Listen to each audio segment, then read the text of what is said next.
अगले क्वेश्चन पे हम चलते हैं और अगले क्वेश्चन का हम डिस्कशन करते हैं और देखते हैं कि अगले क्वेश्चन में क्या दिया हुआ है।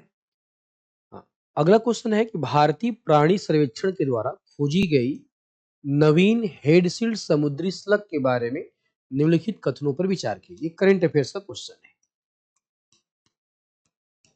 करंट अफेयर्स का क्वेश्चन है। इन्वायरमेंट के जो क्वेश्चंस आपसे पूछे जाएंगे जनरली करंट अफेयर्स के क्वेश्चंस होंगे। हाल में ही समझिए आपका बंगाल की खाड़ी में, ठीक है, बंगाल की खाड़ी, बे ऑफ बंगाल, बंगाल की खाड़ी या बे ऑफ बंगाल के तट पे आपका क्या किया गया, एक हेड सील्ड समुद्री स्लग, समुद्री स्लग की समझो क्या कहते हैं, एक नए जीव की नई प्रजाति की खोज हुई, प्रजाति की खोज हुई। और इसका नाम क्या कहते हैं, हमारी राष्ट्रपति, समझो आप राष्ट्रपति द्रौपदी मुर्मू के नाम पे रखा गया। राष्ट्रपति द्रौपदी मुर्मू के नाम पर इसका नाम रखा गया, सम्मान देते हुए उनके नाम पर इसका नाम रखा गया। वास्तव में जो हेडसील समुद्री स्लग है ये मोलस्का संघ का है, समझिएगा, ये मोलस्का प्रजाति का है या मोलस्का संघ का आपका एक जीव है जो सागर में पाया जाता है। आप देख सकते हैं ये जीव है, ये इसी को बोला जाता है आपका हेडसील, ठीक है। यही वो जीव है जिसकी खोज की गई है और राष्ट्रपति द्रौपदी मुर्मू के नाम पे इसका नाम रखा गया है।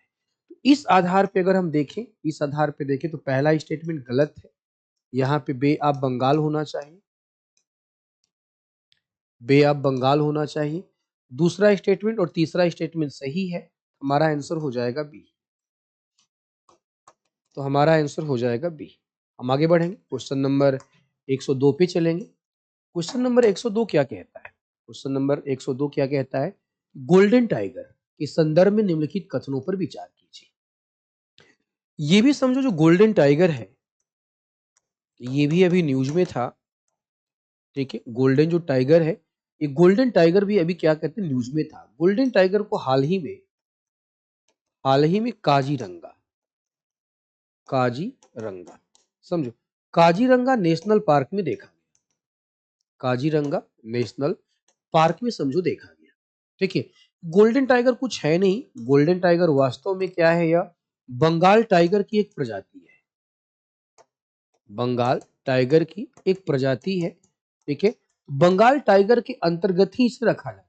गोल्डन इसे क्यों कहा जाता है, क्योंकि इसके जो बाल होते हैं, इसके जो हेयर होते हैं, ये समझो गोल्डन होते हैं, सुनहरे रंग के होते हैं, इसलिए इसको गोल्डन टाइगर के नाम से जाना जाता है। इस आधार पे अगर देखें, इस आधार पे अगर हम देखें तो कह रहा है कि यह बंगाल टाइगर की एक पृथक उप प्रजाति है, उप प्रजाति नहीं प्रजाति, ठीक है, आपका जो कि सिमलीपाल टाइगर रिजर्व में देखा गया है, आपका सिमलीपाल में नहीं, समझो, सिमलीपाल में नहीं देखा गया, इसे काजीरंगा में देखा गया, इसे काजीरंगा में। तो पहला स्टेटमेंट गलत हो गया।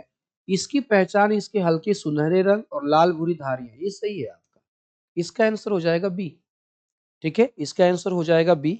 आगे बढ़ेंगे, क्वेश्चन नंबर 103, भारत में मोटे अनाज के उत्पादन के संबंध में कथनों पर विचार कीजिए। Consider the following statements regarding the millet production. देखो मोटे अनाज की बातें कर रहे हैं, मिलेट्स की बातें कर रहे हैं। मिलेट्स वास्तव में एक ड्राई फार्मिंग है, शुष्क कृषि है और एक प्रकार की ग्रास है, समझो, ये वास्तव में क्या है आपका, एक प्रकार की ग्रास है, एक प्रकार की घास है यह, ठीक है, जो कि ट्रॉपिकल क्लाइमेट या उष्ण कटिबंधीय समझो से संबंधित है, ट्रॉपिकल या गर्म जलवायु से संबंधित है, गर्म जलवायु से संबंधित है। आदिवासी में इसकी अगर हम बातें करें आपका, ठीक है, और ये क्या है, मिलेट क्या कहते हैं, ये पुराने खाद्य स्रोतों में से एक है, मानव के लिए पुराने खाद्य स्रोतों में से इसे एक माना जाता है, ठीक है। मोटे अनाज में आपका ज्वार हो गया, बाजरा हो गया, रागी हो गया, ठीक है, रागी हो गया, इसे हम मोटे अनाज बोल देते हैं। आ रही इतनी बात समझ में। अब इस आधार पे अगर हम देखें तो पहला स्टेटमेंट तो सही लग रहा है, पहला स्टेटमेंट तो क्या होगा आपका, सही लग रहा है। दूसरा, भारत विश्व में मोटे अनाज के उत्पादन में दूसरे स्थान, भारत विश्व में मोटे अनाज का सबसे बड़ा निर्यातक है, संयुक्त राष्ट्र पर्यावरण कार्यक्रम 2023 को अंतर्राष्ट्रीय मोटा अनाज वर्ष घोषित किया गया। पहले स्टेटमेंट के बारे में तो हम लोग आपका क्लियर है, हमारा जो पहला स्टेटमेंट है, पहला स्टेटमेंट सही है। थोड़ा सा आगे चलते हैं, ठीक है, थोड़ा सा आगे चलते हैं। कह रहा है कि विश्व में आपका भारत विश्व में, ध्यान सुनना, भारत विश्व में मोटे अनाज के उत्पादन में दूसरे स्थान पर। देखो नहीं, ये गलत स्टेटमेंट है, ये स्टेटमेंट आपका गलत है। भारत विश्व में मोटे अनाज का सबसे बड़ा निर्यातक है, नहीं, निर्यातक नहीं है। हम क्या कहते हैं, आपका निर्यातक समझो नहीं है, तो बोल सकते कि हम निर्यातक भी नहीं है, नहीं है आपका, ठीक है। कह रहा कि संयुक्त राष्ट्र कार्यक्रम के द्वारा वर्ष 2023 को, नहीं, ये भी गलत है। इस आधार पे देखा जाए तो हमारा आंसर बी, इस आधार पे अगर देखा जाए तो हमारा आंसर क्या होगा, बी होगा। आगे बढ़ते हैं यहां से। कह रहे कि जैव विविधता क्रेडिट गठबंधन बीसीए, बायो डाइवर्सिटी क्रेडिट, समझो आपका गठबंधन बीसीए, बायोडाइवर्सिटी क्रेडिट, ध्यान सुनिएगा, बायोडाइवर्सिटी क्रेडिट, ठीक है, आपका गठबंधन की बातें कर रहा है। ये देखो है क्या, ध्यान से समझना, ये वास्तव में आपका है क्या, थोड़ी सी इसकी बातें कर लेते हैं। तो ये वास्तव में क्या है आपका, ये आपका UNDP, United Nation Development Programme, याद रखिएगा, United Nation Development Programme, UNDP, UNEP, UNEP, United Nation Environment Programme, United Nation Environment Programme, और स्वीडिश, समझो, Swedish International Development Agency SIDA, Swedish International Development Agency, समझो सीडा, की एक स्वैच्छिक पहल है, कि एक स्वैच्छिक पहल है। स्वैच्छिक पहल का मतलब ये हुआ कोई एक नियामक कानूनी संस्था नहीं है, नियामक या ये कोई कानूनी संस्था नहीं है, ये नियामक या कानूनी संस्था नहीं है, ये स्वैच्छिक संस्था है, खुद से स्टार्ट किया गया है, तो ये क्या है आपका, स्वैच्छिक संस्था है, नियामक संस्था नहीं है, ठीक है। आगे बढ़ते हैं, आपका आगे थोड़े से इससे हम डिस्कस करें और जानने का प्रयास करें, इसके बारे में और क्या है, इसके बारे में और जानने का प्रयास करें। सुनिएगा कि बीसीए क्या है आपका, ये जो बीसीए है, बीसीए, ठीक है, बायोडायवर्सिटी क्रेडिट गठबंधन बीसीए, ये क्या करता है, एक बाजार आधारित प्रणाली को बढ़ावा देता, बाजार आधारित प्रणाली को बढ़ावा, बाजार आधारित प्रणाली को बढ़ावा, ये भी करंट अफेयर्स का क्वेश्चन है। इन्वायरमेंट के जितने भी क्वेश्चन आपसे पूछे जाएंगे, याद रखिएगा, मैक्सिमम क्वेश्चन जो होंगे आपके करंट अफेयर्स के होंगे, ठीक है। अब ये क्या करता है, इसके द्वारा जो कंपनी होती है, इसके द्वारा जो कंपनी होती है, ये कंपनियां डाइवर्सिटी का, ये कंपनियां डाइवर्सिटी का लाभ उठाती है, सुनना, डाइवर्सिटी का ये कंपनियां लाभ उठाती है, कंपनियां एक दूसरे के साथ आदान प्रदान करती, क्रेडिट खरीदती हैं, ठीक है, क्रेडिट खरीदती हैं और इसका क्या करती हैं, आपका लाभ उठाती है। समझो एक बार क्या किया गया, इसको स्थापित किया गया, इसकी स्थापना की गई मानव कल्याण के लिए, ताकि मानव को बायोडायवर्सिटी का बेहतर लाभ मिल सके, इसकी स्थापना की गई मानव कल्याण के लिए, ताकि मानव को इसका बेहतर लाभ मिल सके। अब देखिए कह रहा है यह जैव विविधता संरक्षण के लिए एक बाजार आधारित तंत्र है। पहला स्टेटमेंट क्या होगा आपका, सही होगा, हमने बोला कि बाजार आधारित तंत्र है, यह कंपनियों को क्रेडिट खरीदकर जैव विविधता पर उनके नकारात्मक प्रभावों को दूर करने की अनुमति देता है, ये भी ठीक है। अभी मैंने बोला कि कंपनियां इससे लाभ उठाती, एक कंपनी दूसरी कंपनी से क्रेडिट को परचेज करती है, ठीक है। तीसरा, यह एक नियामक संस्था, गलत है, नियामक संस्था नहीं है, तो तीन गलत हो जाएगा, तो ये कटेगा, ये कटेगा, ये कटेगा, आंसर हो जाएगा 1 2 4, ठीक है, 1 2 4। आप ये भी जोड़ देंगे, यह एक गैर लाभकारी संस्था है, इसका कोई लाभ हित नहीं है, ठीक है, ये गैर लाभकारी संस्था, इसका अपना कोई लाभ नहीं है, ठीक है। क्वेश्चन नंबर 105, निम्नलिखित वन्यजीव आपका परियोजनाओं को प्रारंभ किए जाने के वर्ष के क्रम में उसको अरेंज कीजिए, ठीक है। अगला आपका देखो प्रोजेक्ट टाइगर, ये शुरू हुआ 1973 में, प्रोजेक्ट चीता ये 2022 में शुरू हुआ, प्रोजेक्ट एलिफेंट की बातें करें तो ये 1992 में था, ठीक है। प्रोजेक्ट जो एलिफेंट था, प्रोजेक्ट एलिफेंट आपका 1992 में था, प्रोजेक्ट जो क्रोकोडाइल था 1975 में। इस प्रकार अरेंज कर दीजिए। सबसे पहले प्रोजेक्ट टाइगर, प्रोजेक्ट टाइगर के बाद प्रोजेक्ट क्रोकोडाइल, फिर प्रोजेक्ट आपका एलिफेंट और सबसे बाद में प्रोजेक्ट 3214, 3214 सी। क्या आंसर हो जाएगा आपका? सी हो जाएगा।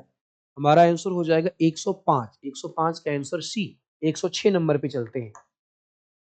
निम्नलिखित में से कौन से ब्लॉक पर्वत है? अवरोधक पर्वत, ब्लॉक पर्वत। ब्लॉक पर्वत का जो निर्माण होता है, फॉर्मेशन होता है, आपको बताया गया है ये फॉल्टिंग प्रोसेस से होता है। ये फॉल्टिंग प्रोसेस से होता है, ये भ्रंशन की क्रिया से होता है, फॉल्टिंग प्रोसेस से होता है, भ्रंशन की क्रिया से होता है। आई बात समझ? अगर हम इसमें देखें, अगर हम इसमें देखें आपका कि कौन से इसमें ब्लॉक पर्वत है, आपका कौन से ब्लॉक पर्वत है, देखो देखा जाए अफ्रीकन की रिफ्ट वैली, रिफ्ट वैली इसका निर्माण भी भ्रंशन से हुआ है, वैसे एक पर्वत है नहीं फिर भी इसका निर्माण भ्रंशन से हुआ है। फ्रांस में वाजेस पर्वत आपका, ये भी समझो आपका फॉल्ट से बना है, ये भी फॉल्टिंग से बना है। यूएसए का कॉस्केट रेंज, ध्यान सुनिएगा, हम डिस्कस कर रहे हैं आपका यूएसए का कॉस्केट रेंज। अगर हम कॉस्केट की बातें करें तो ये कॉस्केट जो है ना, कॉस्केट रेंज आपका ये क्या है? वोल्केनो है, ये वोल्केनिक है। इस आधार पे 2 और 3 हो जाएगा तो आंसर हो जाएगा बी। वैसे आपका बी 2 भी आंसर नहीं होना चाहिए लेकिन ऑप्शन में दिया ही नहीं हुआ है। ग्रेट अफ्रीकन रिफ्ट वैली वो एक वैली है, वो पर्वत नहीं है, लेकिन आंसर में आपके ऑप्शन नहीं है, इसलिए आपका बी 2 और 3 हो जाएगा। 107 नंबर पे चलते हैं हम लोग, क्वेश्चन नंबर 107 पे चलते हैं। ओलिव रिडले कछुओं के बारे में देखिए। ओलिव रिडले कछुए, ओलिव रिडले कछुए, रिडले कछुए, ये ओली रिडले जो कछुए होते हैं ये हिंद महासागर में, अटलांटिक महासागर में दूर तक रह पाए जाते हैं और प्रजनन के लिए उड़ीसा के तट पर आते हैं। समझो ये जो कछुए हैं ये प्रजनन के लिए, प्रजनन के लिए आपके उड़ीसा के तट पर आते हैं, उड़ीसा के कोस्ट पर आते हैं, उड़ीसा के तट पर आते हैं और उड़ीसा के तट पर आकर के प्रजनन करते हैं। ध्यान से समझिए, उड़ीसा के तट पर आकर के क्या करते हैं? ये प्रजनन करते हैं। अब ये जो ऑलिव रिडले कछुए हैं, समझो ऑलिव रिडले जो कछुए हैं, अगर हम इनकी बातें करें तो ये जो ऑलिव रिडले कछुए हैं ये IUCN, international union of conservation of nature, IUCN के आपके ये जो क्या है सुभेद्य प्रजाति या वल्नरेबल, वल्नरेबल स्पीसीज के अंतर्गत इसको शामिल किया, वल्नरेबल स्पीसीज के अंतर्गत शामिल किया गया। ऑलिव रिडले की संख्या बहुत ज्यादा होती है क्योंकि ये जब प्रजनन करने आते हैं तो बड़ी संख्या में आपकी जो क्या होते बच्चे पैदा होते, अंडे देते हैं, बच्चे पैदा होते, तो प्रजनन करने के लिए उड़ीसा के तट पे आते हैं क्योंकि वो तट इनके अनुकूल होता है। इस आधार पर अगर हम आंसर देखें तो क्या बोल रहा है? आंसर आपका ऑप्शन ए सही होगा। उड़ीसा के रूसी कुल्या नदी के पास लाखों मादा ओलिव रिडले कछुए सामूहिक रूप से अंडा देने के लिए आते, बिल्कुल सही है। सभी समुद्री कछुओं की प्रजातियों में इन कछुओं की आबादी सर्वाधिक, ये भी सही है। आईयूसीएन की जो स्थिति है इनकी सुभेद्य है, ठीक है, ये भी सही है, तो आंसर हो गया डी, आंसर हो गया डी, ठीक है, आंसर हो जाएगा डी। 108 नंबर पे चलते हैं हम लोग। कह रहा है आपका कि बलित पर्वतों की मुख्य विशेषताएं हैं। सभी बलित पर्वत दुनिया की अन्य पर्वत प्रणालियों जैसे ब्लॉक पर्वत की तुलना में युवा है, ब्लॉक पर्वत की तुलना में क्या है आपका? युवा है। वे तब बनते हैं जब बड़े क्षेत्र टूट जाते हैं और लंबवत रूप से भी स्थापित हो जाते हैं। ये हमेशा ज्वालामुखी से जुड़े होते हैं। देखो जब हम ब्लॉक आपका फोल्डेड माउंटेन की बातें करते हैं, folded mountain, folded mountain old भी हो सकते हैं और फोल्डेड माउंटेन न्यू भी हो सकते हैं। जैसे अगर हम अरावली की बातें करें तो अरावली समझो सबसे भारत का सबसे पुराना फोल्डेड माउंटेन है, और अगर हम हिमालय की बातें करें तो हिमालय समझो सबसे नया फोल्डेड माउंटेन है। तो पहला स्टेटमेंट तो गलत हो गया, सारे आपके नहीं हो सकते। उसके बाद दूसरा स्टेटमेंट, ये तब बनते हैं जब बड़े क्षेत्र टूट जाते, नहीं, ये बलित पर्वत बनते हैं आपका फोल्ड के कारण, फोल्ड के कारण आपका कंप्रेसिव फोर्स लगता है इस पे, समझो कंप्रेसिव फोर्स लगता है और कंप्रेसिव फोर्स के कारण फोल्ड के कारण बनते, तो ये भी गलत हो गया।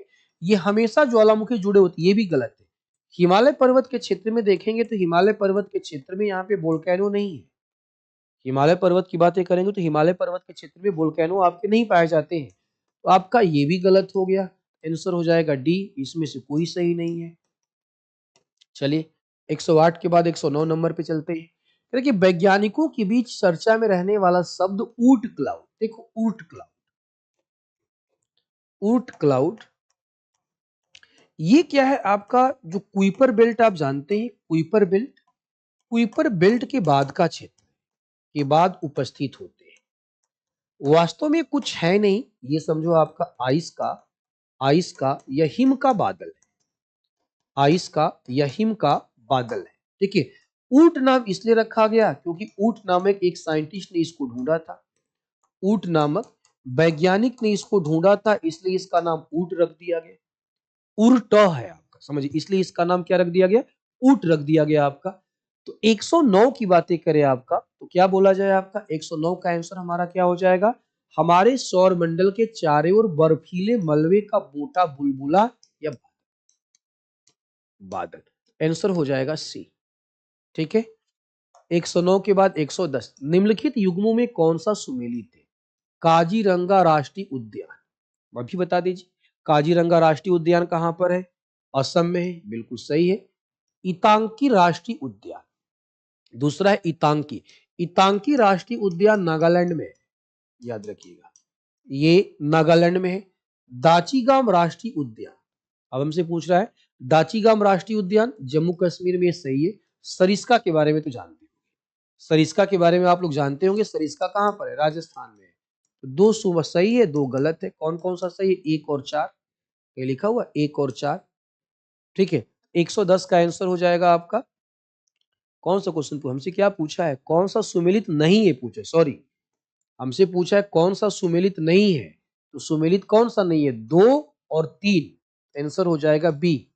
हमारा आंसर हो जाएगा बी, हमसे सुमेलित नहीं है पूछा है। आगे बढ़ते हैं। एजेंडा 21 के संबंध में निम्नलिखित कथनों पर विचार कीजिए। देखिए 1992 में 1992 में क्या हुआ था? एक सम्मेलन हुआ था, उस सम्मेलन का नाम था रियो कॉन्फ्रेंस या रियो सम्मेलन। समझो, रियो कॉन्फ्रेंस या रियो सम्मेलन, सम्मेलन इसी को पृथ्वी सम्मेलन भी बोला गया, इसी को अर्थ कॉन्फ्रेंस या पृथ्वी सम्मेलन भी बोला गया। अब चूंकि रियो कॉन्फ्रेंस था, अर्थ सम्मेलन था आपका, तो अब अर्थ सम्मेलन अगर था, समझना, इस अर्थ सम्मेलन में कई बातें हुई जैव विविधता के। इसी अर्थ सम्मेलन में समझो रियो कॉन्फ्रेंस में सीबीडी की बातें हुई, हर प्रकार के वनों को संरक्षित रखने की बातें हुई, समझना, हर प्रकार के वनों को संरक्षित रखने की बातें हुई। इसी में समझो आपका एजेंडा 21 की बात, एजेंडा 21 कुछ कार्य थे जिसको 2021 तक पूरा करना था, ध्यान समझना, जिसे 2021 तक क्या करना था? आपका पूरा करना, सरकारों के द्वारा इसे पूरा करना था। ठीक है, ये क्या था आपका? ठीक है, ये क्या था? ध्यान से सुनना इस बात को। ठीक है, ये क्या था? कुछ ऐसे कार्य थे जिसमें गरीबी भी था, जिसमें वनों का संरक्षण था, पर्यावरण का संरक्षण था। 2021 तक इसे क्या करना था? आपका पूरा करने की एजेंडा, समझो 21वीं सदी तक, समझो 21वीं सदी तक क्या करना था? इसे पूरा करना। 2021 का 21वीं सदी तक, ठीक है, और 21वीं सदी तक हमें इस पूरे के पूरे कार्यक्रम को पूरा कर लेना था। आ रही इतनी बात समझ में? इस आधार पे आंसर अगर हम देखें तो पहला के सतत विकास हेतु एक वैश्विक कार्य योजना, पहला कह रहा है इस सतत विकास हेतु एक वैश्विक कार्य योजना है, आपका कार्य योजना है। ठीक है, अब बोलोगे समझो आपके इस आपका ये वैश्विक, ये आपका समझो ये स्वैच्छिक है, पॉइंट को समझना, ये स्वैच्छिक है, ये बाध्यकारी नहीं है। ऐसा नहीं कि आपने बोल दिया आपका कि बाध्यकारी है, ये स्वैच्छिक है, ये बाध्यकारी नहीं है। ठीक है, गैर बाध्यकारी है, बाध्यकारी नहीं का मतलब ये गैर बाध्यकारी हो, समझना, ये गैर बाध्यकारी। तो पहला स्टेटमेंट तो सही है। ठीक है, दूसरा 2002 में जोहान्सबर्ग में आयोजित सतत विकास पर विश्व शिखर सम्मेलन में अपनाया, इसे एजेंडा 21 को 1992 में अपनाया गया। तो दूसरा गलत है, हमसे क्या पूछा है कौन सा गलत? तो आंसर हो जाएगा बी, हमारा आंसर हो जाएगा बी। चलिए भाई आगे बढ़ते हैं। 112, उल्का का चमकीला स्टिक बहुत कम समय तक वायुमंडल में रहता है, क्यों? उल्का का चमकीला जो स्टिक है क्यों रहता है? क्योंकि जब उल्का आपका वायुमंडल में प्रवेश करती है तो गैसों के घर्षण के कारण जल जाती है, और गैसों के घर्षण के कारण जब वो जल जाती है तो जल करके वो राख हो जाती है। इसलिए समझो कम समय के लिए रहता है। और अधिक तापमान है तो अधिक तापमान उसे जला करके वाष्प बना देगा। जला करके जब वाष्प बना देगा तो हमें दिखाई नहीं देगा। क्या आंसर होगा आपका? ठीक है, क्या आंसर होगा? उल्का। ठीक है, पहला आंसर हो जाएगा वायुमंडल के कारण होने वाला घर्षण जल्दी से वाष्पित कर देता है। तो हमारा आंसर हो जाएगा ए। चलिए भाई आगे बढ़ते हैं। शून्य बजट प्राकृतिक खेती के संबंध में निम्नलिखित कथनों पर विचार कीजिए। देखो, जीरो बजट नेचुरल फार्मिंग की बातें कर। भारत सरकार किसानों की आय को दोगुना करना चाहती है। आय को दोगुना करने का एक तरीका है zero budget natural farming. Zero budget natural farming की बातें अगर हम करें, तो जीरो बजट अगर नेचुरल फार्मिंग की अगर हम बातें करें तो एक ऐसा कृषि का पद्धति है जिसमें कृषि में होने वाले निवेश को कम होने वाले कृषि में होने वाले जो आपका पैसा खर्च होता है, जो निवेश होता है, लागत जो आती है, उस लागत को कम किया जाए। जीरो तो हम नहीं कर सकते, लेकिन कम से कम करने का प्रयास करते हैं और कम करके हम प्रॉफिट को बढ़ा दें। इसके लिए क्या करना पड़ेगा? प्रकृति के पास रहकर खेती करना पड़ेगा। प्रकृति के पास रह करके खेती करना पड़ेगा। जो खेत है उसके उत्पादन क्षमता का उपयोग करना पड़ेगा, उसके नमी का उपयोग करना पड़ेगा, रासायनिक उर्वरकों का उपयोग कम करना पड़ेगा। तो जीरो बजट नेचुरल जो फार्मिंग है, समझो, जीरो बजट नेचुरल जो फार्मिंग है, इस जीरो बजट नेचुरल फार्मिंग के चार पिलर हैं। चार पिलर है, चार स्तंभ है। याद रखिएगा। एक है समझो आपका बीज का उपचार कर। बीज का उपचार, हम उन्नत किस्म के बीज का उपयोग करेंगे। याद रखिएगा, उन्नत किस्म के बीज का उपयोग करेंगे। दूसरा, हम आपका लिक्विड खाद, हम लिक्विड खाद का प्रयोग करेंगे। तीसरा, हम मल्चिंग का प्रयोग करते हैं, मल्चिंग का प्रयोग करते हैं। और चौथा समझिए आपका, हम मृदा के मॉइस्चर का प्रयोग करते हैं।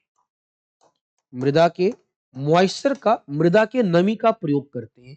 देखो यहाँ पे लिखा हुआ तीन स्तंभ, तो ये कट गया। तीन को काटो, ये कटेगा, ये कटेगा। आई बात, दो तो कट गए। अगला कह रहा है कि यह एक ऐसी तकनीक है जिसमें खेती रसायनों या ऋण खरीदे गए इनपुट पर कोई धन खर्च किए बिना की जाती। पहला स्टेटमेंट तो सही हो गया। पहला स्टेटमेंट तो क्या हो गया आपका? पहला स्टेटमेंट सही हो गया। इसे मूल रूप से महाराष्ट्र के किसान सुभाष पालेकर के द्वारा बिल्कुल ठीक, सुभाष पालेकर ने इसे पहली बार प्रचारित किया था। हमारा आंसर हो जाएगा बी। आंसर हो गया बी। आगे बढ़ते हैं। कह रहे कि संयुक्त राष्ट्र पर्यावरण सभा, यूनाइटेड नेशन आपका एनवायरमेंट असेंबली के बारे में निम्नलिखित कथनों पर विचार कीजिए। 114 नंबर। ठीक है, अगर बोल रहा है कि यह पर्यावरण से संबंधित मामलों के लिए सर्वोच्च निर्णय लेने वाली संस्था, सर्वोच्च निर्णय लेने वाली संस्था, बिल्कुल सही है। पर्यावरण के मामले में निर्णय लेती है। कह रहा है आपका यूनाइटेड नेशन एनवायरमेंट असेंबली का छठा सत्र अमेरिका की न्यूयॉर्क में आयोजित किया। अमेरिका के न्यूयॉर्क में नहीं, ये केनिया में ये आयोजित किया गया। केनिया में, न्यूयॉर्क में नहीं, केनिया में। ये भी समझो करंट का क्वेश्चन है। तो दो गलत हो गया, तो ये काटो, ये काटो, ये काटो, आंसर अपने आप मिल गया। अपने आप हमको आंसर मिल जाएगा 114 का सी। 114 का सी। चलिए आगे बढ़ते हैं। Question number 115। हाल ही में चर्चा में रहे ग्रीन वॉशिंग शब्द का सर्वाधिक उपयुक्त वर्णन है। हमसे क्वेश्चन पूछा जा रहा है ग्रीन वॉशिंग। क्वेश्चन ये उठा आपका कि ग्रीन वॉशिंग है क्या? तो ग्रीन वॉशिंग, ग्रीन वॉशिंग हमसे ये पूछा जा रहा है ग्रीन वॉशिंग क्या है आपका। समझो क्या है ग्रीन वॉशिंग का मतलब होता है, वास्तव में बड़ा न्यूज में था कि वास्तव में होता क्या, कंपनियां हो गई, देखिए ये क्या करती हैं, दिखाने के लिए कि वो पर्यावरण का संरक्षण कर रही है, पर्यावरण का संरक्षण कर रही है, एक भ्रम पैदा करने के लिए, दिखाने के लिए एक नीति बनाती है कि वो पर्यावरण का संरक्षण कर रही है। उनकी जो नीतियां वो पर्यावरण के अनुकूल है, पर्यावरण को संरक्षित रखने के लिए वो सारे के सारे काम कर रही है। ठीक है, इसी को क्या किया गया, इसी को ग्रीन वॉशिंग का नाम दिया गया। इसी को ग्रीन वॉशिंग का नाम दिया गया। आई वासन में इस प्रकार देखा जाए तो इसमें आंसर क्या हो जाएगा हमारा? पहला, नियंत्रित, गलत है पहला। यह एक ऐसी प्रक्रिया जिसके द्वारा हवाई ड्रोन से पानी, ये भी गलत है। या किसी नीति या उत्पाद को वास्तविकता से कम हानिकारक या पर्यावरण के अनुकूल दिखाने के लिए जानकारी को विकृत करने की प्रक्रिया, सही है। आंसर सी होगा। 115 का आंसर सी होगा। आगे बढ़ेंगे। 116 निम्नलिखित में से किस संगठन ने state of global climate report 2023, ये भी करंट का है, ये भी करंट अफेयर्स का क्वेश्चन है आपका, ठीक है, ये भी करंट अफेयर्स का क्वेश्चन है आपका, ठीक है। इसको दिया गया था विश्व विश्व मौसम विज्ञान संगठन, यही रिपोर्ट जारी करती है, विश्व मौसम विज्ञान संगठन। याद रखिएगा, मैंने क्लास में भी आपको बताया था, फिर बता रहा हूं, इन्वायरमेंट के जो भी क्वेश्चन होंगे वो करंट अफेयर से पूछे जाएंगे, तो करंट अफेयर्स को अच्छे से पढ़िए। नवीन प्लास्टिक अपशिष्ट प्रबंधन नियम 2024 के बारे में निम्नलिखित कथनों पर विचार कीजिए, ठीक है। एक नियम बनाया गया, समझो, एक आपका क्या है, आपका न्यू प्लास्टिक वेस्ट मैनेजमेंट 2024। देखिए, आपका भारत में क्या दुनिया में प्लास्टिक प्रदूषण एक बहुत बड़ी समस्या है। प्लास्टिक पोल्यूशन क्या है, एक बहुत बड़ी आपकी समस्या के रूप में है। चूंकि ये बहुत बड़ी समस्या के रूप में, तो इस समस्या को दूर करने के लिए, समझो, दूर करने के लिए लोक लेखा समिति, समझो आपका पब्लिक अकाउंटिंग कमेटी की रिपोर्ट, पब्लिक अकाउंटिंग कमेटी ने एक रिपोर्ट प्रकाशित किया। इस रिपोर्ट में प्लास्टिक से होने वाले प्रदूषण की चर्चा की। इससे प्रभावित होकर के हमारी केंद्र सरकार ने क्या किया, केंद्र सरकार ने क्या किया, प्लास्टिक वेस्ट मैनेजमेंट 2024 का निर्माण किया। इसका रीजन क्या है कि वार्षिक स्तर पे ये देखना कि हमने कितना ज्यादा प्लास्टिक का उत्पादन किया है, कंट्रोल किया है, तो कितना कंट्रोल किया है। पॉइंट नंबर 2, जो अपशिष्ट है, जो वेस्ट है, उस वेस्ट का संग्रहण करना, भंडारण करना, उसका प्रोसेसिंग करना, उसका परिवहन करना, उसको दूर करने को शामिल किया गया। बायोडिग्रेडेबल प्लास्टिक के उपयोग की बातें की गई। प्लास्टिक अपशिष्ट के प्रबंधन के लिए इंफ्रास्ट्रक्चर की बातें की गई। ये सारी की सारी चीजें क्या कहते हैं, इसमें शामिल की गई। इसमें देखा जाए तो क्या है, स्थानीय निकायों को प्लास्टिक अपशिष्ट का वार्षिक मूल्यांकन करना, ये सही है, मैंने अभी बताया कि वार्षिक मूल्यांकन करना। कंपोस्टेबल या बायोडिग्रेडेबल प्लास्टिक के हितधारक, ये भी सही है। दोनों स्टेटमेंट आपका सही हो जाएगा। क्वेश्चन नंबर 118, भारत के संदर्भ में दिए गए कथनों पर विचार कीजिए। भारत का क्षेत्रफल विश्व के कुल क्षेत्रफल का 3%, बताओ, भारत का क्षेत्रफल विश्व के कुल क्षेत्रफल का 3% नहीं है, ये 2.4% है। तो पहला स्टेटमेंट गलत हो गया। भारत की उत्तरी पूर्वी सीमा पर भ्रंशुत पर्वत उपस्थित, उत्तरी पूर्वी सीमा पर हिमालय बैठा है, उत्तरी पूर्वी सीमा पर हिमालय बैठा है, और हिमालय एक फोल्डेड माउंटेन है, याद रखो। हिमालय क्या है, हिमालय एक फोल्डेड माउंटेन है आपका, तो ये भी गलत है, तो आंसर हो गया डी। आगे बढ़ते हैं। एथेनॉल 100 के बारे में निम्नलिखित कथनों पर विचार कीजिए, ये भी करंट अफेयर्स है, बार बार बोल रहा हूं, करंट अफेयर्स को फोकस कीजिए, ठीक है। एथेनॉल 100 कह रहा है, एथेनॉल देखो क्या है, एथेनॉल, एथेनॉल क्या है आपका, पेट्रोल के विकल्प के रूप में यूज करने का प्रयास है। एथेनॉल जो है आपका पेट्रोल के विकल्प के रूप में क्या है, यूज करने का प्रयास है भारत, क्योंकि पेट्रोल के साथ मिला करके इसका हम उपयोग करते हैं। तो एथेनॉल जो है आपका, एथेनॉल 100 एक परियोजना है, एथेनॉल 100 एक परियोजना जिसे भारत के, समझो, जिसे एथेनॉल की, जो भारत के आपका पेट्रोलियम और प्राकृतिक गैस मंत्रालय, भारत के पेट्रोलियम एवं प्राकृतिक गैस मंत्रालय के द्वारा लॉन्च किया, गैस मंत्रालय के द्वारा लॉन्च किया। आदिवासी में इसमें करना क्या है, इसमें समझो क्या कहते हैं आपका, इसमें अप्रोक्सीमेट समझो 93, ध्यान सुनिए, याद रखिएगा, 93 से लेकर 93.5% तक एथेनॉल, एथेनॉल होगा, याद रखना आपका। 5% तक, याद रखो, 5% तक आपका गैसोलीन होता है, गैसोलीन होगा, 5% तक गैसोलीन होगा, ठीक है। इसके अलावा 1.5% जो होंगे वो अदर चीजें, 1.5% जो होंगे वो अदर चीजें होंगी। इसके अलावा समझो आपका महाराष्ट्र है, कर्नाटक है, उत्तर प्रदेश और नई दिल्ली है, ठीक है। रिपीट कर रहा हूं, मैं लिख भी देता हूं, महाराष्ट्र, कर्नाटक, उत्तर प्रदेश और नई दिल्ली, इन 4 राज्यों में एथेनॉल 100 की बिक्री शुरू हो गई है, बिक्री प्रारंभ कर दी गई है, बिक्री शुरू हो गई है आदिवासी में। इस आधार पर इसका आंसर निकालो। इसे भारत सरकार के रसायन और उर्वरक मंत्रालय, गलत है। इसे पेट्रोलियम और प्राकृतिक गैस मंत्रालय ने, इसमें 96% एथेनॉल होता, गलत है। इसमें 93 से लेकर 93.5% तक एथेनॉल होता है, तो ये भी गलत है।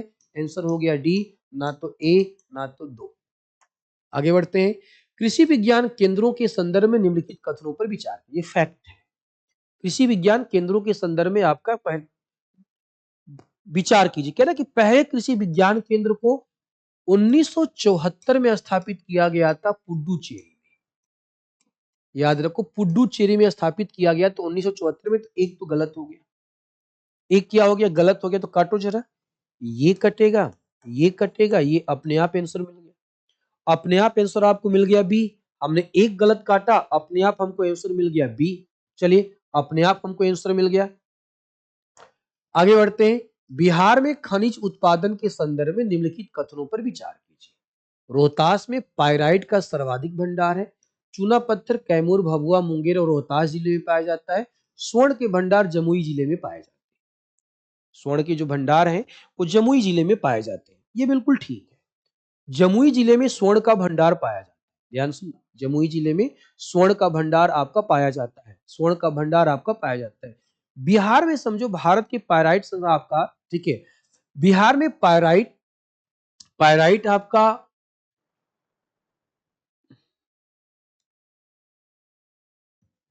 बिहार में रोहतास में पायराइट का सर्वाधिक भंडार है। समझो, बिहार में पायराइट का सर्वाधिक भंडार रोहतास में है। ये भी मुझे लगता है कि ये स्टेटमेंट क्या कहते हैं आपका सही है। अगर बोला जाए, क्या कहते हैं, ये स्टेटमेंट सही है। ठीक है, ये भी स्टेटमेंट सही है। रोहतास में सर्वाधिक भंडार है। चूना पत्थर कैमूर, मुंगेर, रोहतास जिले में, ये भी सही है। ठीक है, ये भी सही है। तो 121 का आंसर होगा डी। आप देखोगे, आपका कैमूर भभुआ का जो इलाका है, कैमूर हिल्स का रीजन है। कैमूर हिल्स का जो रीजन है आपका, इस रीजन में आपका चूना पत्थर पाया जाता है, भारी मात्रा में चूना पत्थर पाया जाता है। जमुई में आपका सोने का भंडार मिला है। ठीक है, चलो आगे बढ़ते हैं। 122, क्वेश्चन नंबर 122 पे आते हैं।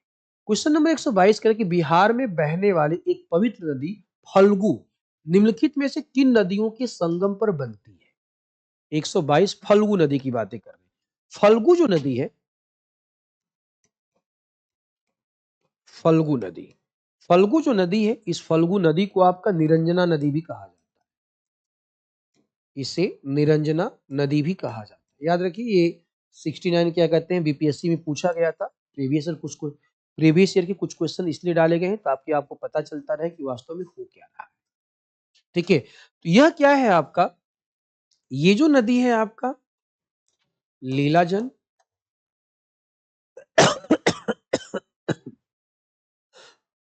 एक मिनट, सॉरी,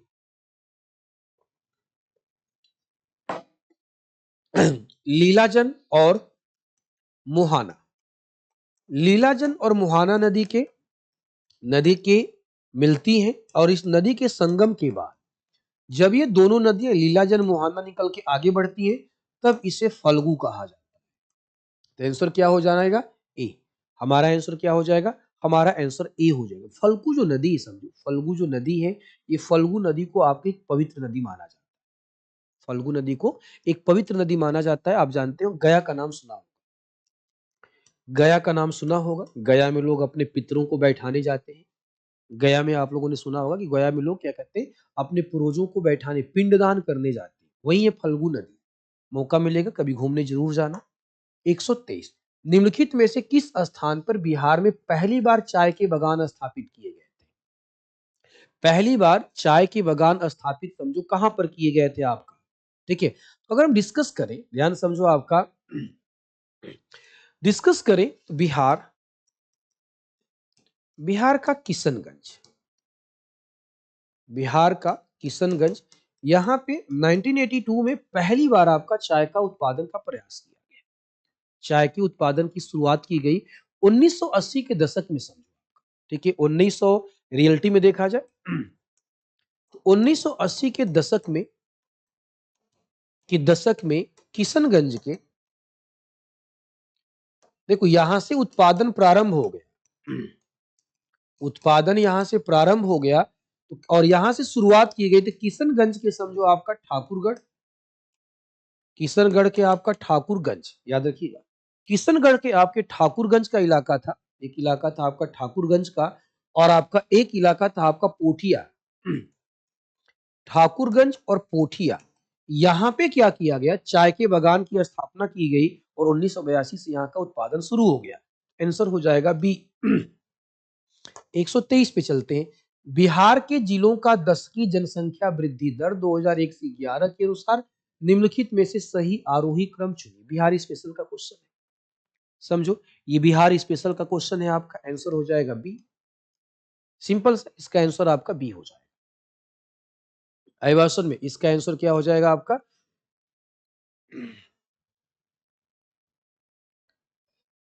देख लो बी में सिवान, किशनगंज, मधेपुरा। सिवान है, किशनगंज है, मधेपुरा। सिवान आपकी बातें करें, ठीक है, सिवान की बातें करें तो सिवान की वृद्धि दर आपका 22.70 था। किशनगंज की बातें करें तो 30.40 था और मधेपुरा का 31.12% था। बिहार स्पेशल है। बिहार में कृषि आधारित उद्योगों में निम्नलिखित में से किस एक उद्योग की प्रधानता, आप खुद से बताइए। ठीक है, आप खुद से बताइए क्या कहते हैं कि बिहार में कृषि आधारित उद्योग की बातें करें तो आप सीधे बोले अनाज आधारित उद्योग। अनाज आधारित उद्योग, बिहार में चावल का खेती होता है, बिहार में गेहूं का खेती होता है। ठीक है, चावल और जो गेहूं अनाज है, चावल और जो गेहूं है आपका ये क्या है, स्पेशली अनाज है, तो अनाज आधारित उद्योग हम बोल देंगे। अटक में पर्वतीय यात्रा के दौरान सिंधु नदी अपने हो क्या होगा, सिंधु नदी अफगानिस्तान में किस नदी से मिलती है। एट द इंग्लिश पढ़ो, at the end of its mountain journey at Attock the Indus river join by which river from Afghanistan. Afghanistan से कौन, 126 नंबर, अफगानिस्तान से कौन सी नदी, समझो अफगानिस्तान में कौन सी नदी है जो आकर के मिलती है, किससे आकर के मिलती है, सिंधु से। किससे मिलती है, सिंधु से मिलती है, काबुल मिलती है, याद रखो। ऐसे सिंधु आती है, ये है इंडस, और यहां से ऐसे आकर मिलती है काबुल, काबुल। ठीक है, आंसर हो जाएगा काबुल, आंसर हो जाएगा सी। क्वेश्चन नंबर, क्षोभ मंडल के बारे में निम्नलिखित में से कौन सा कथन सत्य है। इसकी औसत ऊंचाई 13 किलोमीटर के आसपास, 127 नंबर पे हम लोग, इसकी औसत ऊंचाई आपका कितना, 113 किलोमीटर के आसपास है, ये सही है। यह वायुमंडल की सबसे ऊपरी परत है, गलत है, वायुमंडल की सबसे निचली परत है। इस परत का तापमान ऊंचाई के साथ बढ़ता है, गलत है, ये भी गलत है। 1000 मीटर की हाइट पर तापमान 6.5 डिग्री सेंटीग्रेड कम हो जाता है, आंसर हो जाएगा ए, 128।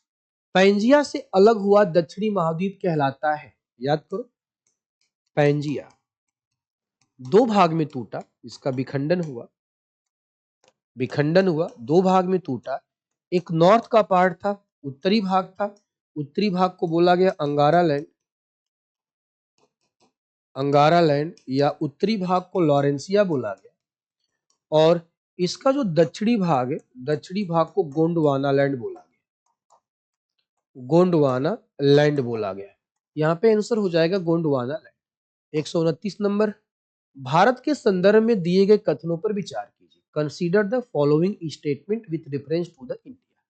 यानी कि भारत का विस्तार उत्तर से दक्षिण की ओर, पूरब से पश्चिम की अपेक्षा अधिक। बातों को ध्यान से सुनिएगा, ठीक है। अगर हम बातें करें ऐसे ईस्ट और वेस्ट, नॉर्थ और साउथ, भारत की बातें अगर करें तो पूरब से पश्चिम की तरफ जो दूरी है वह है 2933 किलोमीटर, समझ, 2933 किलोमीटर है। और उत्तर से दक्षिण की तरफ जो दूरी है वो 3214 किलोमीटर है, 3214 किलोमीटर। ठीक है, तो कह रहा है कि भारत का विस्तार उत्तर से दक्षिण की ओर, पूरब से पश्चिम की अपेक्षा अधिक है, सही है। 82.5 डिग्री ईस्ट लॉन्गिट्यूड को भारत की मानक यामोत्तर, ये भी सही है।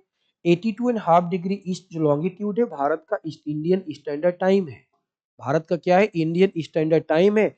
129 का जो हमारा आंसर होगा वो हो जाएगा दोनों, सी हो जाएगा। आगे बढ़िए, कोपेन के वर्गीकरण की योजना के अनुसार उत्तर प्रदेश और बिहार में किस प्रकार की जलवायु पाई जाती है, याद कीजिए, CWG प्रकार की जलवायु, पढ़ाया गया था क्लास में। ठीक है, यहाँ पे सी का मतलब है समशीतोष्ण, यहाँ पर सी का मतलब समशीतोष्ण है, टेम्परेट है, पढ़ाया गया है क्लास में, आपने लिखा भी होगा। ठीक है, डब्लू का मतलब है आपका, ठीक है, ड्राई विंटर, ड्राई विंटर है आपका। ठीक है, और जी का मतलब है गंगेटिक प्लेन, जी का मतलब यहाँ पे गंगेटिक प्लेन है, गंगा है। आंसर हो जाएगा बी। 131 की तरफ बढ़िए। निम्नलिखित कथनों पर विचार कीजिए। Consider the following statement. Rocks from which minerals are mined as known as ore. ठीक है, कह रहे कि जिनसे आपका, ऐसे आपका 131 नंबर पे है, जिन चट्टानों से खनिजों का खनन किया जाए तो उन्हें अयस्क कहते हैं। सही है, जिन चट्टानों से खनिजों का खनन किया तो उसे अयस्क कहते हैं, बिल्कुल ठीक है। पश्चिमी ऑस्ट्रेलिया, वेस्टर्न ऑस्ट्रेलिया, कालगुरली और कुलगार्डी सोने के भंडार, ये भी सही है। ऑस्ट्रेलिया में जब जाएंगे तो ऑस्ट्रेलिया के पश्चिमी भाग में देखो, यहाँ पे कालगुरली और कुलगार्डी बैठी हुई है, ये सोने के भंडार है। ठीक है, अगला डोमेक कटंगा का पठार। कटंगा का जो पठार है, यहाँ से तांबा मिलता है, कटंगा के पठार से गोल्ड मिलता है, समझो गोल्ड मिलता है, कटंगा के पठार से डायमंड मिलता है। अफ्रीका में, आप जैसे ये हमारा अफ्रीका है, ये है कटंगा का पठार, ये कटंगा प्लेटू। आंसर हो जाएगा डी। 132, निम्नलिखित कथनों पर विचार कीजिए। ग्रेनाइट मुख्य रूप से क्वार्ट्ज, फेल्सपार और अब्रक से बना होता। 132, ग्रेनाइट जो क्या है, सुनो ध्यान से। ग्रेनाइट, ग्रेनाइट क्या है? ये इग्नियस रॉक। ग्रेनाइट ये एक इग्नियस रॉक है, ये एक आग्नेय चट्टान होता है, इग्नियस रॉक्स होता है। इसमें आपका मुख्य रूप से क्वार्ट्ज होगा, क्वार्ट्ज होगा, इसके अंदर फेल्सपार होता है, समझो क्वार्ट्ज होता है, इसके अंदर फेल्सपार होता है और अब्रक होता है, अब्रक होता है। क्वार्ट्ज होगा, फेल्सपार होगा और अब्रक होता है। उसी क्वार्ट्ज, फेल्सपार समझो और अब्रक, याद रखो ध्यान से। क्वार्ट्ज वास्तव में समझो क्या है, ठीक है। अब क्या है, तो पहला स्टेटमेंट तो सही हो गया, कह रहे क्वार्ट्ज फेल्सपार की तुलना में अधिक तेजी से नष्ट होता है। ध्यान सुनो, कह रहा है कि क्वार्ट्ज जो है वो फेल्सपार की तुलना में अधिक, गलत है। ये जो क्वार्ट्ज होता है ये धीरे धीरे और फेल्सपार तेजी से होता है, फेल्सपार तेजी से, ये गलत हो गया। रेगुलित विगलित चट्टानों के अवशेष हैं जो मिट्टी का आधार बनती है, सही है।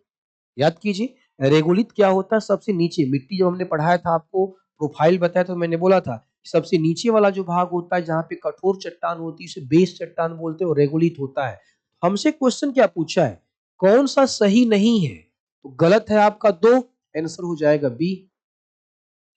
चलिए आगे 133, सूची 1 को सूची 2 से सुमेलित कीजिए। ये तो बहुत सिंपल है, सूची 1 को सूची 2 से क्या कीजिए, सुमेलित कीजिए। 133 नंबर की बातें कर रहे हैं, ठीक है, 133 नंबर की बातें कर रहे हैं, ठीक है। तो क्रिस्टोफर कोलंबस, समझो क्रिस्टोफर कोलंबस, ठीक है, तो एक का समझो आपका क्रिस्टोफर कोलंबस, एक का 3, ठीक है, उसके बाद समझो बी का 1, ठीक है, सी का समझो 2 हुआ और डी का 4। इस प्रकार देखो कौन सा आंसर मिल रहा है, देखिए जरा सा आप लोग।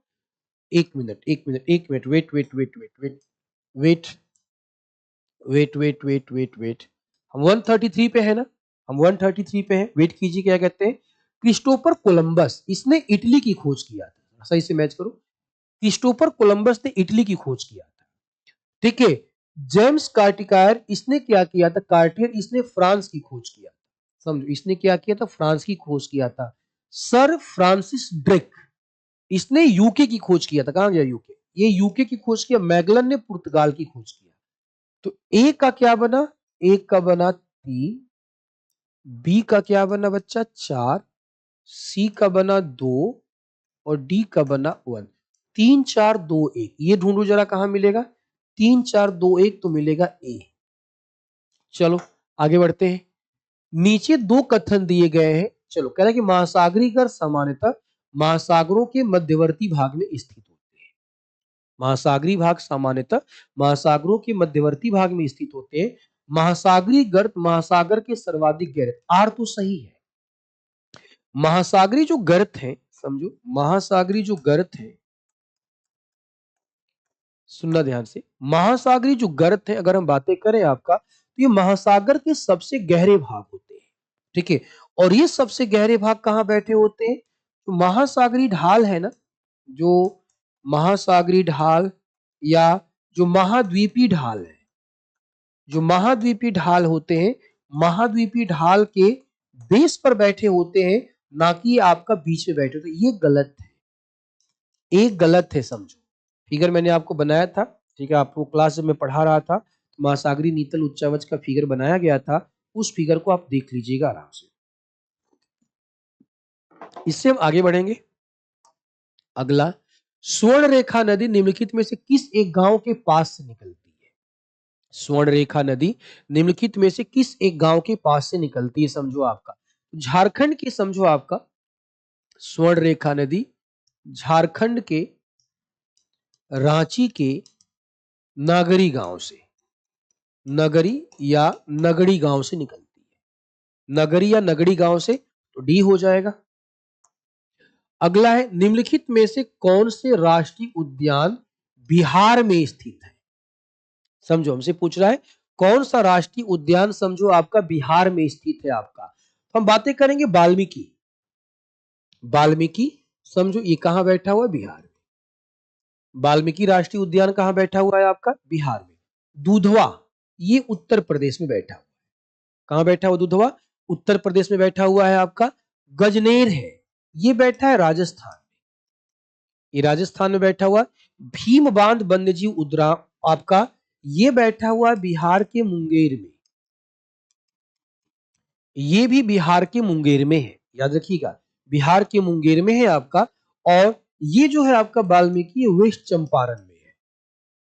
तो आपका एक हो जाएगा और चार, आंसर होगा एक और चार, ए हो गया। आगे बढ़ते हैं। आप किसी वाह्य ग्रह एक्सोप्लैनेट की पहचान कैसे करें? एक्सोप्लैनेट, एक्सोप्लैनेट का मतलब ऐसे प्लैनेट जो हमारे सोलर सिस्टम के बाहर की प्लैनेट है, याद रखिएगा। एक्सोप्लैनेट का मतलब होता है ऐसे प्लैनेट जो हमारे सोलर सिस्टम के बाहर के प्लैनेट होते हैं। इन प्लैनेट की अपनी कोई निश्चित कक्षा नहीं होती है, याद रखना, इस प्लैनेट की अपनी कोई निश्चित कक्षा होती ही नहीं है, ये डगमगाते रहते हैं, इनकी अपनी कोई निश्चित कक्षा होती ही नहीं है। ऐसे प्लैनेट को हम बोलते हैं आपका वाह्य। ये प्लैनेट सूर्य की परिक्रमा नहीं करते, ये किसी तारे की परिक्रमा नहीं करते, सूर्य की परिक्रमा नहीं करते, किसी तारे की परिक्रमा नहीं करते। ऐसे प्लैनेट को एक्सोप्लैनेट कहा जाता है। आंसर क्या होगा आपका? इसकी पहचान एक डगमगाती कक्षा है, सही है, क्योंकि इसका कोई निश्चित कक्षा नहीं होता। ये हमारे सौर मंडल के भीतर नहीं, ये हमारे सौर मंडल के बाहर है। रेडियो तरंगों का उपयोग करके इनका पता लगाया जाता है, बिल्कुल ठीक है। ठीक है, आंसर हो जाएगा सी, आंसर हो जाएगा सी। आगे बढ़ते हैं। निम्नलिखित कथनों पर विचार कीजिए। बिग बैंग के द्वारा शुरू हुआ विस्तार आज भी जारी, बिल्कुल सही है। महाविस्फोट सिद्धांत के द्वारा ब्रह्मांड बना, आज भी हमारा ब्रह्मांड फैल रहा है। ब्रह्मांड के तुरंत, ब्रह्मांड कह रहा कि बिग बैंग के तुरंत बाद ब्रह्मांड अत्यधिक अपारदर्शी हो गया और वायुमंडल बनने तक तापमान बढ़ना शुरू हुआ। इसकी बातें कर लेते हैं। वायुमंडल बनने तक तापमान बढ़ना शुरू हो गया।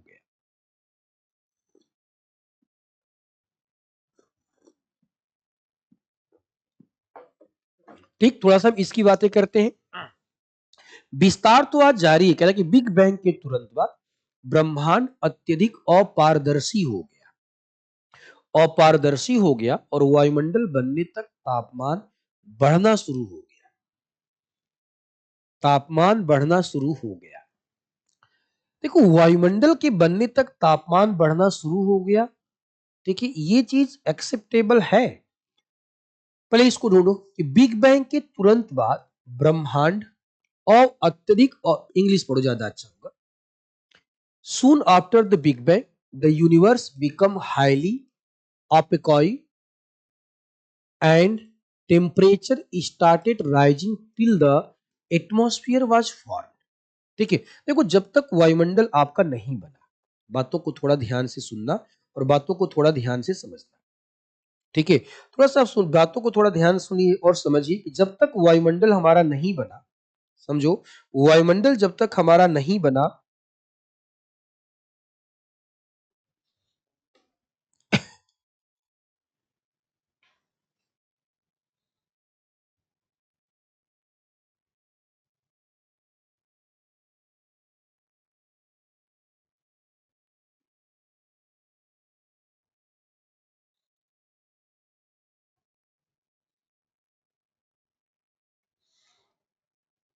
समझो, अगर हम इसकी बातें करें, कह रहा है कि अपारदर्शी, गलत है भाई। ब्रह्म जब बिग बैंग विस्फोट हुआ, समझो बिग बैंग जब विस्फोट हुआ तो हमारा ब्रह्मांड, आपका यूनिवर्स पारदर्शी हो गया ना। पारदर्शी हुआ प्लस तापमान इसका कम होने लगा। इसका तापमान क्या होने लगा? इसका तापमान समझो कम होने लगा। तो दूसरा जो स्टेटमेंट है, दूसरा स्टेटमेंट गलत है। वही मैं सोच रहा था, दूसरा स्टेटमेंट क्या है आपका? गलत है। तो पहला सी, दूसरा गलत है, तो इसका आंसर सी होगा। आप एक बार चेक कर लीजिएगा कि आंसर आपको क्या दिया गया था। आंसर आपको क्या दिया गया था, आप चेक कर लीजिएगा। आंसर इसका सी होगा। चलिए आगे बढ़ते हैं। कह रहा कि अंतः सागरी कैनियन के संदर्भ में निम्नलिखित में से कौन सा कथन सही नहीं है? अंतः सागरी कैनियन तीव्र ढालों वाली गहरी घाटियां सही है। ये सामान्यतः तट के समानांतर स्थित होती है। ये महाद्वीपीय तट ढाल उत्थान तक सीमित है। हडसन कैनियन हडसन नदी के मुहाने के निकट स्थित है। हमसे पूछ रहा है कौन सा गलत है। हमसे पूछ रहा है कौन सा गलत है। कि ये सामान्यतः तट के समानांतर नहीं, इस समांतर तट के समानांतर नहीं, ये तट के लंबवत होती है। तट के लंबवत होती है, परपेंडिकुलर होती है, खड़ी होती है। ये परपेंडिकुलर होती है, ये दीवार के समान खड़ी होती है। तो आंसर होगा बी। चलिए आगे बढ़ते हैं। डॉगर बैंक कहाँ स्थित है? बताने की मुझे लगता है कि आवश्यकता नहीं होगी। मुझे लगता है कि बताने की आवश्यकता नहीं होगी कि डॉगर बैंक कहाँ पर स्थित है। डॉगर बैंक अभी मैंने आपको बताया था कि ग्रेट ब्रिटेन में उत्तरी सागर में स्थित है। ये उत्तरी सागर में स्थित है। समझो आपका यूके के पास स्थित है। यहां पर भी मछली का उत्पादन होता है। मछली का उत्पादन होता है, तो बी हो जाएगा। निम्नलिखित कथनों पर विचार कीजिए। Consider the following statement. Most earthquake directly beneath a volcano are caused by the movement of magma.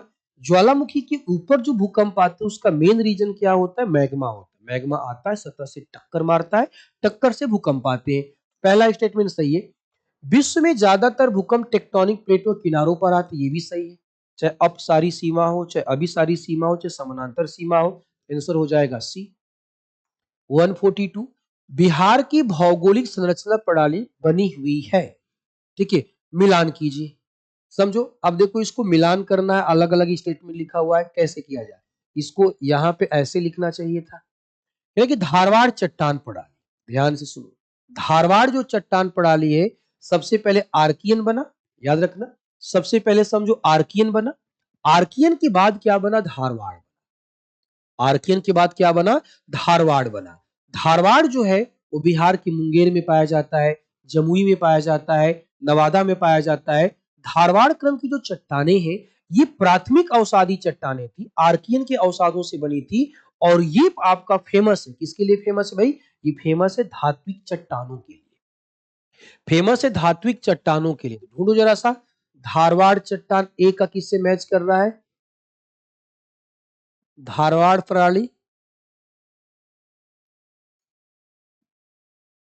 कहें कि सबसे पुराने आर्कियन चट्टान प्रणाली का हिस्सा है। हिस्सा नहीं, आपका आर्कियन चट्टान प्रणाली का यहां पे डाल दो, का अवसाद है। आर्कियन चट्टान प्रणाली का क्या है? ये अवसाद है, याद रखना। तो ए का हो गया 3। ए का हो गया 3। अब सुनो ध्यान से। उसके बाद कह रहा है आपका विंध्यन। विंध्यन चट्टान प्रणाली। विंध्यन में तुमको क्या मिलता है? बलुआ पत्थर मिलता है, याद रखिएगा। विंध्यन में आपको क्या मिलता है? बलुआ पत्थर मिलता है। ये अवसादी चट्टान है, ये कैमूर और रोहतास में पाई जाती है। ठीक है, डोलोमाइट मिलेगा, सेल मिलेगा, चूना पत्थर मिलेगा, बलुआ पत्थर मिलेगा। तो बी का आपका, बी को अगर ढूंढा जाए तो किससे मैच करेगा आपका? बलुआ पत्थर, चूना पत्थर, डोलोमाइट, क्वार्ट्ज। ठीक है, तो बी का मिला हमको 4। अगला है क्वार्टरनरी। क्वार्टरनरी तो समझो सबसे नई चट्टान है। क्वार्टरनरी तो क्या है आपका? सबसे नई चट्टान है आपका। टर्शियरी, टर्शियरी हिमालय की चट्टान है। तो टर्शियरी है, ये टर्शियरी हिमालय की चट्टान है। तो डी जो है, डी का हो गया 1। एक मिनट रुको। हिमालय और प्रायद्वीपीय नदियों के द्वारा आपका, के द्वारा तीव्र जमाव, देखो ये तीव्र जमाव है ना। ये क्या है? तीव्र जमाव। तीव्र जमाव का मतलब क्या हुआ? सुनो, तीव्र जमाव का मतलब क्या हुआ? इसका सीधा सा मतलब हुआ आपका कि ये बातें कर रहा है जलोढ़ मैदान की, जलोढ़ मैदान की बातें कर रहा है। और जलोढ़ मैदान का मतलब क्वार्टरनरी हो गया, क्वार्टरनरी हो गया। ठीक है, तो सी का हो गया वन, सी का हो गया वन। डी टर्सियरी चट्टान, टर्सियरी चट्टान तुम्हारा पश्चिमी चंपारण का मतलब हिमालय का शिवालिक रीजन, हिमालय का तुम्हारा शिवालिक रीजन।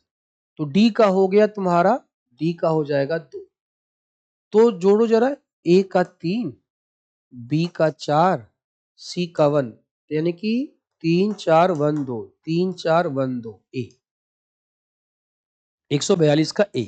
आगे बढ़ते हैं, 143, निम्नलिखित में से कौन सा समुद्री जैव विविधता के दृष्टिकोण से दुनिया का सबसे समृद्ध क्षेत्र है, जिसमें ज्वार नदमुख, समुद्र तट, आपका पर्यावरण के जंगल, समुद्री घास, प्रवाल भित्तियां, ये सब पाया जाता है। ठीक है, ये सब पाया जाता है आपका कहां पर है, मन्नार की खाड़ी, ये होगा मन्नार की खाड़ी आपका। आगे बढ़ेंगे, भारतीय प्रायद्वीपीय पठार के बारे में निम्नलिखित में से कौन से कथन सही है? Which of the following statement are correct regarding the Indian peninsular plate? Deccan के पठार क्रमशः उत्तर से दक्षिण की ओर ऊंचे होते जाते हैं, याद रखना आपका, उत्तर से दक्षिण की ओर क्या कहते हैं, ऊंचे होते, तो बिल्कुल सही है। मालवा का पठार बिंद श्रेणी से ऊंचे है, जो पठार का पूर्वी भाग बनाते हैं। मालवा का पठार गलत बात है। ठीक है, आपका मालवा का पठार पूर्वी भाग नहीं बनाता, पूर्वी भाग बनाता है शिलांग का पठार, इसका पूर्वी भाग बनाता है शिलांग का पठार, मेघालय का पठार बनाता है। 2 गलत हो गया तो किसको किसको काटोगे, ये काट दो, ये काट दो। पहला सही है, पश्चिमी सतपुड़ा नर्मदा और तापी नदियों को पृथक करता है, सही है, 3 भी सही हो गया हमें। ठीक है, छोटा नागपुर का पठार कालीन ग्रेनाइट, ये भी सही है, याद करो मैंने पढ़ाया था छोटा नागपुर के पठार में आपका सील आपका और डाइक, सील और डाइक जैसी चट्टानें पाई जाती है। तो क्या आंसर हो जाएगा हमारा, हमारा आंसर हो जाएगा बी। 2 गलत है, तो आंसर हो जाएगा बी। आगे बढ़ते हैं, निम्नलिखित में से कौन सा कथन सही है? Which of the following statements correct? Natural gas is found in Dharwad rock formation, Dharwad चट्टान में प्राकृतिक गैस पाई जाती है। अब्रक कोडरमा में पाया जाता है, कुडप्पा हीरो के लिए प्रसिद्ध, पेट्रोलियम का भंडार अरावली पहाड़ियों में पाया जाता है। कह रहा है निम्नलिखित में से कौन सा कथन सही है? ठीक है, इसमें अगर देखा जाए आपका, तो अब्रक, अब्रक कोडरमा में पाया जाता है, अब्रक कोडर, धारवाड़ चट्टान में प्राकृतिक गैस नहीं, धारवाड़ चट्टान में मेटेलिक मिनरल्स पाए जाते हैं, पढ़ाया गया है, धारवाड़ चट्टान में मेटेलिक मिनरल्स पाए जाते हैं आपका।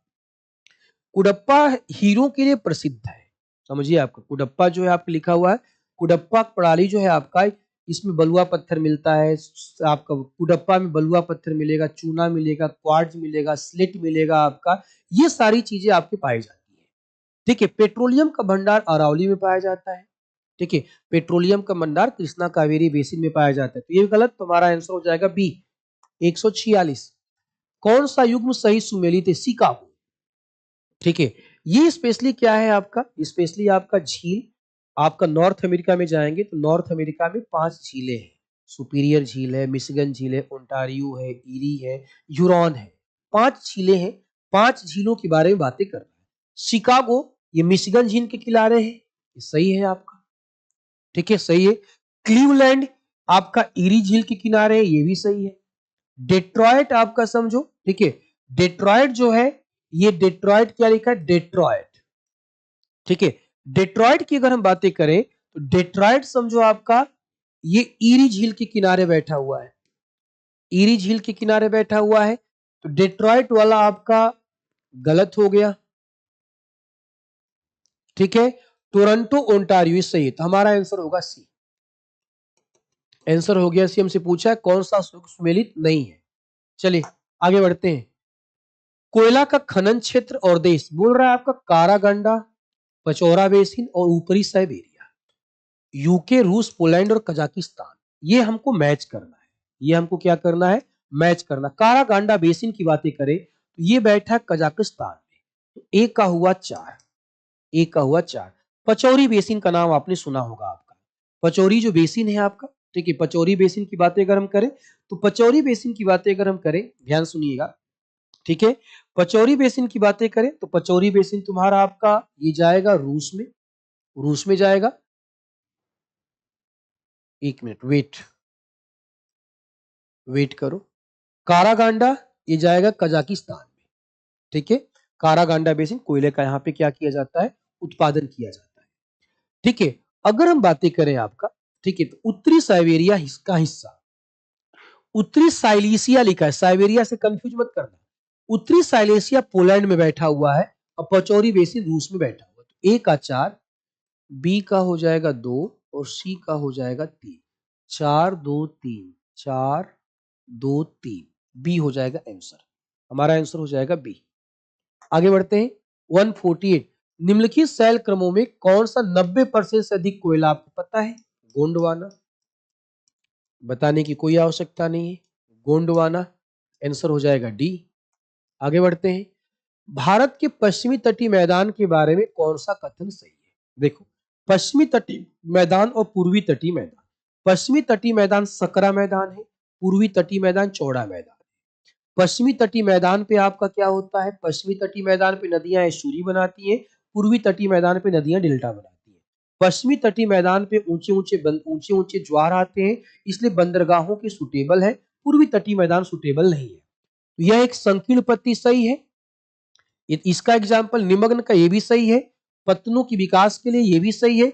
इसमें सुविकसित डेल्टा गलत है, इसमें एस्चुरी है, इसमें एस्चुरी है। ठीक है, तो 4 गलत, ये गलत, ये गलत, आंसर होगा ए। हमारा आंसर हो जाएगा ए। 149 का आंसर होगा हमारा ए। ठीक है, 149 का हमारा आंसर होगा ए। आप इसे सही कीजिएगा। 149 का हमारा आंसर होगा ए। 150, अलीनो जलधारा किस महासागर में प्रवाहित होती है? किस महासागर में प्रवाहित होती है? ठीक है, अब जानते हो अलीनो की जलधारा पैसिफिक ओशन में। पैसिफिक ओशन में कहां पर? ईस्ट वाले भाग में। ईस्ट वाले भाग में कहां पर? पेरू कोस्ट पर। पेरू के कोस्ट पे आपका, तो यहाँ पे आंसर हो जाएगा ए। ठीक है, यहाँ पे आंसर हो जाएगा ए।